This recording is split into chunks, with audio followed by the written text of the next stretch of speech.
देश की 59 वर्षीय बेटी सुनीता विलियम्स सही सलामत लौट आए। वे बीमार रहने लगी हैं, गाल पिचक गए हैं, हड्डियां बहुत कमजोर हो गई हैं। अंतरिक्ष यात्री सुनीता विलियम्स और बुच विल्मोर पिछले 5 महीनों से अंतरिक्ष में फंसे हैं।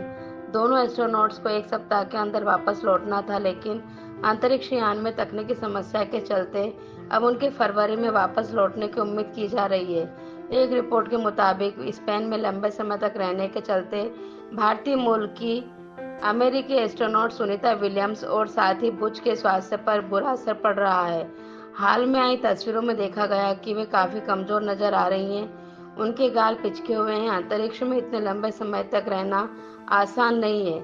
59 वर्ष की उम्र में एस्ट्रोनॉट को कई मुश्किलों का सामना करना पड़ रहा है, लेकिन उन्होंने अपनी हिम्मत। एक रिपोर्ट में स्पेस एजेंसी नासा के एक कर्मचारी के हवाले से कहा गया कि सुनीता विलियम्स और बुच विल्मोर की त्वचा और हड्डियां खराब हो गई हैं। विलियम्स के लक्षणों का कारण उच्च ऊंचाई पर रहने के दौरान सामना किए जाने वाले सामान्य तनाव को माना जा सकता है, जिसके परिणाम स्वरूप शरीर का टूटना होता है, जिसकी वजह शरीर के लिए पोषण और कैलोरी की भारी हानि हो सकती है।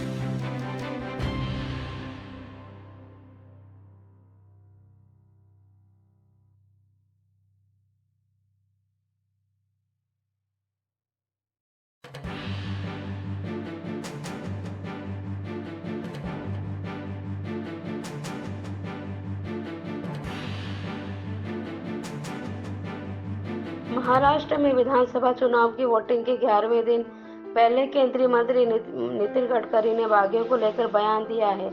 गडकरी से शनिवार को एक इंटरव्यू में बागियों के भाजपा ज्वाइन करने को लेकर सवाल किया गया था। इसके जवाब में गडकरी ने कहा, भाजपा का तेजी से विस्तार हो रहा है। जैसे जैसे फसल बढ़ती है, उसके साथ बीमारियां भी बढ़ती है।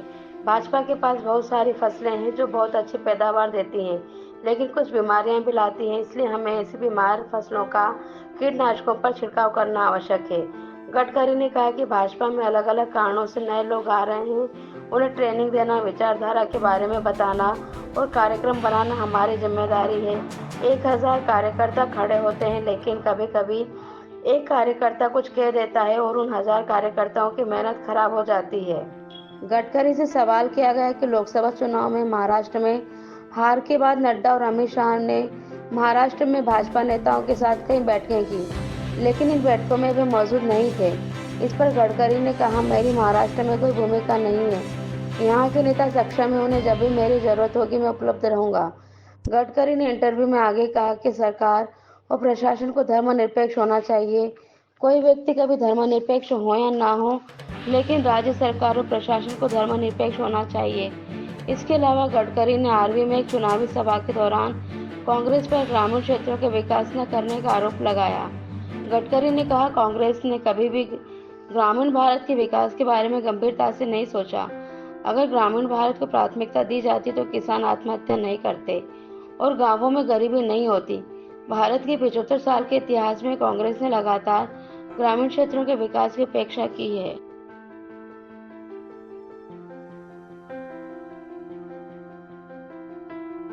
स्टेडियम में आयोजित शस्त्र कला प्रदर्शन कार्यक्रम में मुख्यमंत्री डॉक्टर मोहन यादव स्वयं को नहीं रोक सके और उन्होंने भी मंच से तलवार चलाने की कला का प्रदर्शन किया। जय शिवाजी जय भवानी के नारों से गूंजा स्टेडियम। महिला शक्ति द्वारा शौर्य और पराक्रम का अपूर्व प्रदर्शन।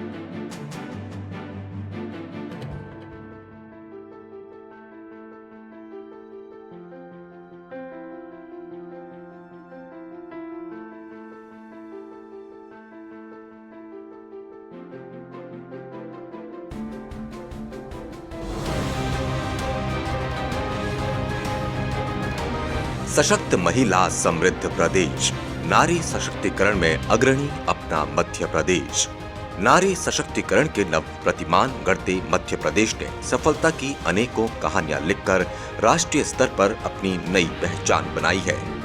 मुख्यमंत्री डॉक्टर मोहन यादव के सशक्त नेतृत्व में किए जा रहे सतत प्रयासों ने महिलाओं को स्वावलंबी और आत्मनिर्भर बनाया है। मध्य प्रदेश देश का पहला ऐसा राज्य है जिसने मध्य प्रदेश सिविल सेवाओं में भर्ती में महिलाओं के आरक्षण को 33% से बढ़ाकर 35% किया है। साथ ही पंचायत एवं नगरीय निकाय निर्वाचन में 50% आरक्षण की व्यवस्था लागू की है। उद्यमी महिलाओं को राज्य सरकार 2% दर से ऋण भी उपलब्ध करा रही है। आजीविका मिशन के माध्यम से 40 लाख से अधिक महिलाओं को स्वरोजगार से जोड़ा गया है। प्रदेश सरकार ने माता बहनों और बेटियों के चेहरे पर मुस्कान लाने के लिए नित्य नई योजनाएं चलाई हैं, जिनके परिणाम उत्साह बढ़ाने वाले हैं।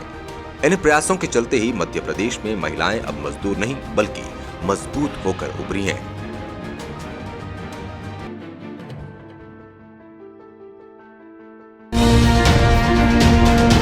वर्ष 2047 तक एक विकसित मध्य प्रदेश के रूप में बने, यह संकल्प हमारा है। इसीलिए सभी क्षेत्रों में समान रूप से विकास के संकल्प को लेकर हमारी सरकार आगे बढ़ रही है। यशस्वी प्रधानमंत्री श्रीमान नरेंद्र मोदी जी के नेतृत्व में हमारा विकसित भारत और विकसित मध्य प्रदेश का संकल्प पूरा हो, इस अपेक्षा के साथ मध्य प्रदेश के विकास के लिए कोई कोर कसर बाकी नहीं रहने देंगे। अगले आने वाले 5 वर्ष में हमारी आर्थिक व्यवस्था, वित्तीय बजट डबल करने का हमने संकल्प किया है। इसी के साथ साथ कृषि, उद्योग, सेवा क्षेत्रों में हम समन्वित विकास कर रहे हैं। मुझे इस बात की प्रसन्नता है, हमारी सरकार एक तरफ ग्रामीण विकास के लिए काम कर रही, दूसरी तरफ शहरीकरण का भी सुव्यवस्थित विकास हो, इस दिशा में काम कर रही है।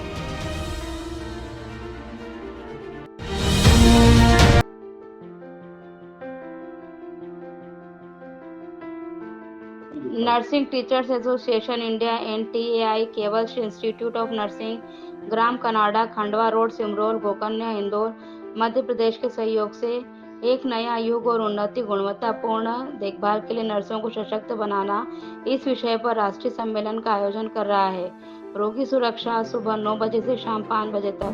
17 तारीख पेपर प्रेजेंटेशन और 18 नवंबर 2024 उद्घाटन समारोह और वैज्ञानिक सत्र का दिन। देवी अहिल्या विश्वविद्यालय auditorium, Khandwa road, IT park के पास, DAVV कैंपस, DAVV तक्षशिला परिसर, इंदौर, मध्य प्रदेश में। पंजीकरण के लिए संपर्क करें 7000747378।